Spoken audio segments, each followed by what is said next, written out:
How's it going, everyone? So in this video, I'm gonna do how to give a Hickey step-by-step guide for beginners. So before I get started, please subscribe to my channel if you guys haven't already. I do appreciate the support. It helps my channel grow.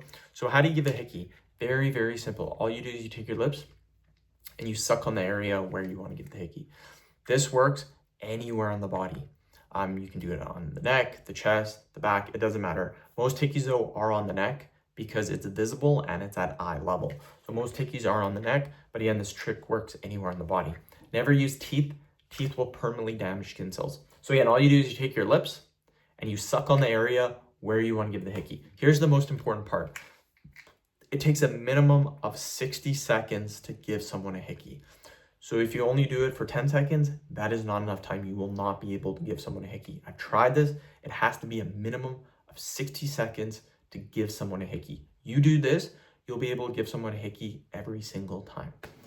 So end of video. Thank you guys so much for watching. Please subscribe to my channel if you guys haven't already.